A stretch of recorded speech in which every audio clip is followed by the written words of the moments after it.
Guys welcome back to my channel blog with টিউ। তো অনেকদিন পর ব্লগ স্টার্ট করছি, তাও নিজের হাতে। এখন তাতান অনেকটা বদমাশ হয়েছে, অনেক বদমাশ হয়ে গেছে। এই এই এই এই জুতো খাই না, ছাড়ো ছাড়ো এটা ছাড়ো।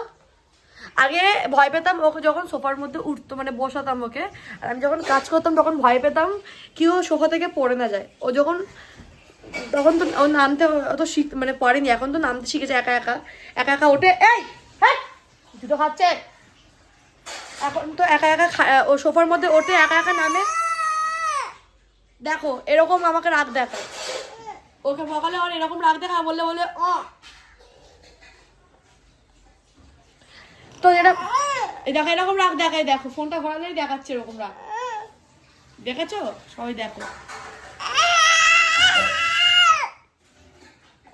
ওর বাবা রাগ দেখেছো। তো যাই হোক এখন না ও একা একা উঠতে পারে, একা বসতে পারে, একা নামতে পারে সোফা থেকে। আর যখন আগে ভয় পেতাম যে পড়ে পড়ে, তখন কি করতো সোফার বালিশগুলো নিচে ফেলে দিত, ফেলে সোফার বালিশের ওপর লাফ দিত। মানে তখন আমি মাথায় এত বুদ্ধি ছিল, জানি না বড় হলে ওর কি হবে।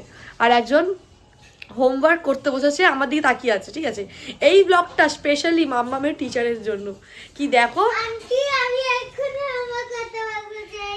কারণ মাম্মামের টিচার বলেছে কি ওকে তুমি কিচ্ছু বলবে না, ও যদি হোমওয়ার্ক ভুল করে ওকে তুমি কারেক্ট করে দেবে না, ও যদি না পড়তে বসে তুমি ওকে পড়তে বসতে বলবে না, ও যদি ফোন দেখে ওকে ফোন দেখতে মানা করবে না, টিভি দেখলে মানা করবে না, শুধু একটা ফটো বা একটা ভিডিও তুমি শুধু আমাকে পাঠিয়ে দেবে, ওকে কিচ্ছু বলবে না, ওকে হোমওয়ার্ক করতেও বসতে বারণ করেছে।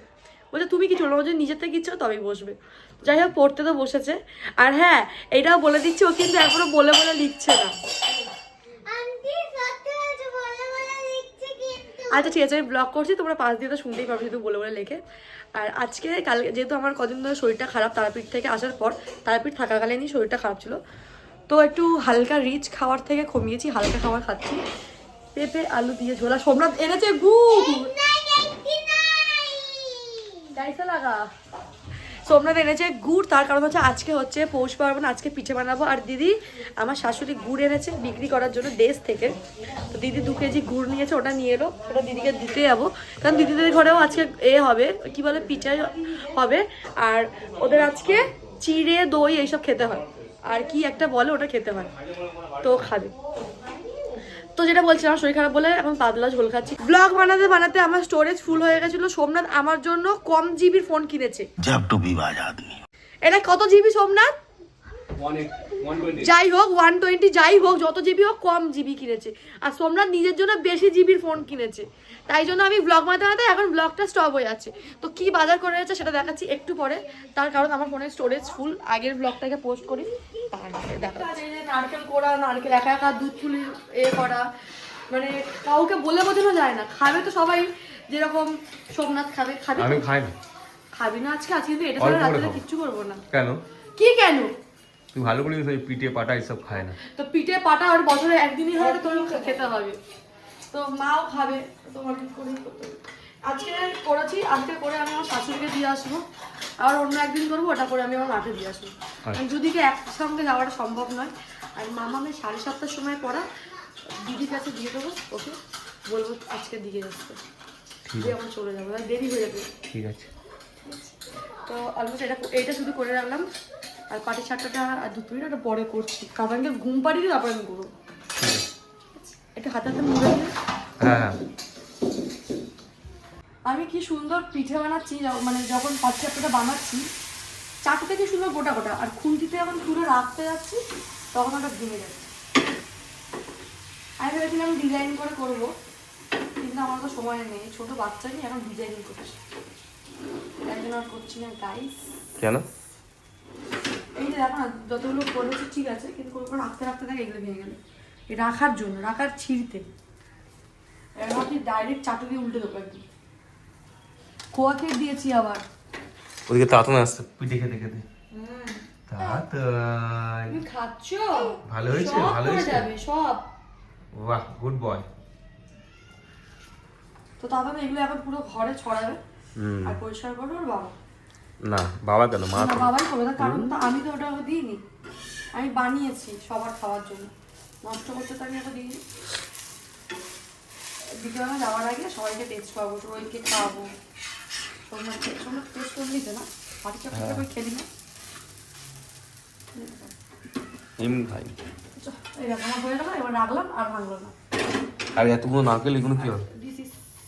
আর এতগুলো 1 গামলাতে পাটি সাপটা রেডি করতে হচ্ছে না। ও চিনিটা কমই দিয়েছি কিন্তু পিঠেতে আমি, কারণ খুব মিষ্টি মিষ্টি খাওয়া যায় না। ঠিক করেছিস। অনেক কিছু দেওয়া হয়েছে তুমি জানো, ঘি দিয়েছি, তারপরে মিল্ক মেড দিয়েছি, খোয়া ক্ষীর দিয়েছি, গুড় দিয়েছি, চিনি ছাড়া গুড় দিয়ে। আমি কিন্তু চিনি দিয়ে এরকম লাল নাড়ু করতে পারি, সেটা বল সবাইকে। কপিরাইট করে जय हिंद दोस्तों। তো বলো সবাইকে গুড মর্নিং, বলো গুড মর্নিং। হ্যাঁ হ্যাঁ, তো দাদা গুড মর্নিং বলেছে, তোমরা বুঝতেই পেরেছো। তখন কেমন মায়ের গুড মর্নিং বললে একবার বলে দাও। মর্নিং সবাইকে। আজকে আমার মর্নিংটা একদম হেলদি অ্যান্ড টেস্টি হয়েছে। তাহলে ঘুম থেকে উঠেছি আমি 8:30টার সময়। উঠে সবার প্রথমে গেছি জিম। জানি না এটা কদিন কন্টিনিউ করব, চেষ্টা করব কন্টিনিউ করার। তো ঘুম থেকে উঠে আমার বিছানা খাট ঝাড়া হয়ে গেছে।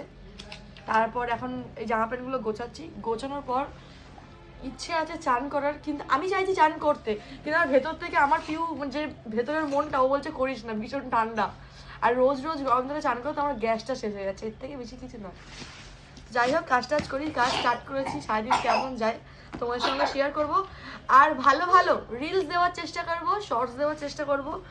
লাইক করো, কমেন্টস করো, আর সাবস্ক্রাইব করে দিও যারা। তো এখন জল খাবারটা খাওয়া হয়ে গেল। আর এখন কটা বাজে জানি না। যতই তাড়াতাড়ি ওঠো না কেন, টাইম তোমার একই চলবে না। যেরকম তোমার চলো সেরকমই চলবে না। আমার তো ওরকমই হয়। আগে বলতাম কি রান্না করতে, বাচ্চাকে দেখতে সময় চলে যায়। এখন আমাকে রান্না করতে হয় না, বাসন মাজতে হয় না, ঘর মুছতে হয় না, কিচ্ছু করতে হয় না। তারপরেও যায় না সময়টা কি করে কাটে। এই দিন ওই দিন নড়তে নড়তে, এখানে 5 মিনিট, ওখানে 5 মিনিট, এই বসতে বসতেই নড়তে নড়তে। ওরা ঠান্ডা ভাতটা লাগাস না, যা তাড়াতাড়ি করে খেয়ে যা। তো কালকে আমরা একটা জায়গায় যাচ্ছি, এখন বলবো না, পরে বলবো কি কারণে যাচ্ছি। কারণ আমি এখন বিশ্বাস করি নজর। ওই ঠিক আছে, আগে আগে করতাম না। আগে বলতে না চুলটা কি সুন্দর, হাতে নিয়ে থুতু থুতু দেওয়া, ওইসব আমি করতাম না। কিন্তু এখন বিশ্বাস করি আমার চুলে নজর লেগেছে, চুলটাই কেটে উঠে গেছে। তো যাই হোক, কি হলো এইটা? না আবার বকা যাবে না, বললে আবার ইউটিউব কপিরাইট দিয়ে দেবে রেগে গিয়ে। আর আজকে তাঁতের ভান্ডারটা তো ভেঙে গেছে। তাঁতের ভান্ডারে আজকে টাকা বেরিয়েছে কত, 4,500 টাকার মতো বেরিয়েছে, ঠিক আছে। ওখান থেকে 2,000 টাকার বাবা নিয়েছে। ওর বাবা যদি 2,000 টাকাটা দিয়ে দেয় তাহলে ওর 6,500 টাকা হয়ে যাবে। আর মামা তোর ভান্ডারে কত ভেঙেছে? এই মেয়েটা আজকে ভান্ডার ভেঙে দিয়েছে। আজকে বৃহস্পতিবার, লক্ষ্মীবার, ভান্ডার ভেঙে দিয়ে আবার কি বলছে, বাবা আমার ভান্ডারটা আমি এবার ভেঙে দিই। ও ইচ্ছা করে ভাঙেনি, ও টাকা ঢোকাতে পারছিল না। এখন তো 10 টাকা নোটগুলো এত ছেঁড়া ছেঁড়া দেয়, ও ঢোকাতে পারছিল না। বললাম মা তুমি এটা ঢুকিয়ে দেবে, দিয়ে ভান্ডারটা নিয়ে এসছে। ও এত মানে এলি তেলি, মানে খাওয়া দাওয়া তো জানি না কি খায়, কোথায় যায়, মানে হাড্ডি বেরিয়ে আছে দিন দিন। একটা ভান্ডার সোজা ধরতে পারেনি। ও ওর এমনি ভাবে ধরেছিল, মানে স্টাইল মেনটেন করতে হবে ওকে। ও এরকম করেছিল, এরকম করে দিচ্ছে বলে বাবাকে বলছি একটু দাঁড়া। সোমনাথ ভান্ডারটা তার মাম্মা ইচ্ছা করে ভেঙেছে। আজকে বৃহস্পতিবার ইচ্ছা করে ভেঙে বলছে, আমি এরকম ধরেছিল, পাক করে দিচ্ছি, পড়ে যাচ্ছে। তো চলো দেখতে থাকো সারাদিন আমরা কি কি করি। আহারে কোথায় পাবে, কোথায়? আগে আমি বলতাম এরকম বড় ঘরে ঘরে হোক, আমি আর বলবো না এই কথা। ভগবান আমাকে না ওপর থেকে মাঝে বলে দেয় তথাস্তু, ঠিক আছে। এবার আমি বলবো আমার যাতে ঘর বাড়ি হোক, বড় গাড়ি হোক, অনেক টাকা পয়সা হোক, সারাক্ষণ এটা বলতে থাকবো।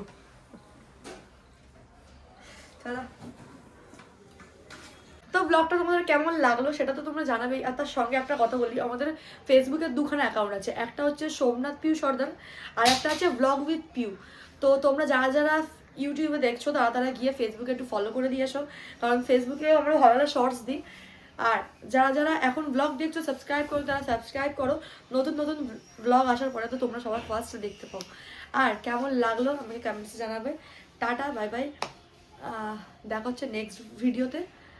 ভালো লাগছে তোমাদের ভিডিওটা।